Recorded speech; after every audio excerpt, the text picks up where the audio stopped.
ഇന്ന് നമുക്ക് പുട്ടിൻ്റെ കൂടെ ഒരു നാടൻ കടലക്കറി ആയാലോ. ഞാൻ ഇന്ന് തേങ്ങ അരച്ചിട്ടാണ് വെക്കുന്നത് നാടൻ കറി.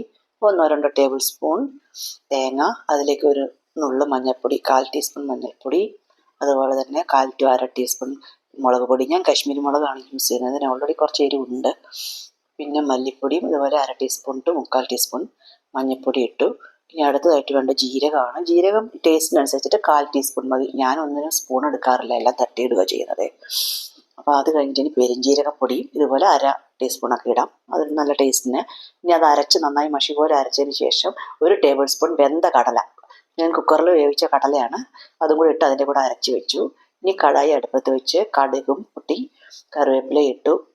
സവോള, ഇഞ്ചി, വെളുത്തുള്ളി, അതിട്ടത് ക്യാമറയിൽ വന്നില്ല, സാരമില്ല. ഇഞ്ചി, വെളുത്തുള്ളി, സവോളയാണ് ഇട്ടിരിക്കുന്നത്, ഒരു സവോളയാണ് ഞാൻ ഇട്ടിരിക്കുന്നത്. പിന്നെ അത് വാടാൻ വേണ്ടി ഒരു നുള്ളു ഉപ്പിട്ടു. ഇനി ഞാൻ ആസ് യൂഷ്വൽ അത് ഇളക്കി ഒന്ന് അടച്ചു വെക്കും. 1-2 മിനിറ്റ് ഒരു മീഡിയം ഫ്ലെയിമിൽ അടച്ചു വെക്കും. അത് കഴിഞ്ഞിട്ട് അത് തുറന്നിട്ട് ഒന്നും കൂടെ ഒന്ന് വഴറ്റി ഒരു ലൈറ്റ് ബ്രൗൺ ആവാനാകുമ്പോഴത്തേക്കും തീ കുറച്ച് വെച്ചിട്ട് ഓരോ പൊടികളായിട്ട് ഇടുവാണ്. മഞ്ഞൾപ്പൊടി വീണ്ടും ഒരു 1/4 ടീസ്പൂൺ മഞ്ഞൾപ്പൊടി, അതുപോലെ 1/2 ടീസ്പൂൺ വേണമെങ്കിൽ 1/2 ടീസ്പൂൺ അല്ലെങ്കിൽ 1/4 ടീസ്പൂൺ ഇടാം. ഉള്ളിയിലെല്ലാം ഒന്നും പിടിക്കാൻ വേണ്ടിയിട്ടാണ് ഈ മസാലകളൊക്കെ. പിന്നെ മുളക് പൊടി ഇട്ടു.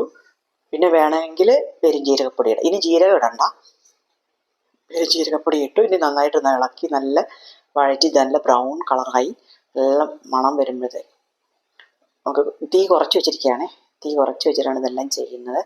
നല്ല മണം വരുന്നുണ്ട്. അപ്പോഴേക്കും ഇനി ഞാൻ ഇതിലേക്ക് അരപ്പ് ചേർക്കും. അരപ്പ് ചേർത്ത് കഴിഞ്ഞു. കടലയും കൂടെ അരച്ച് വെച്ചിട്ടുള്ള അരപ്പാണ്.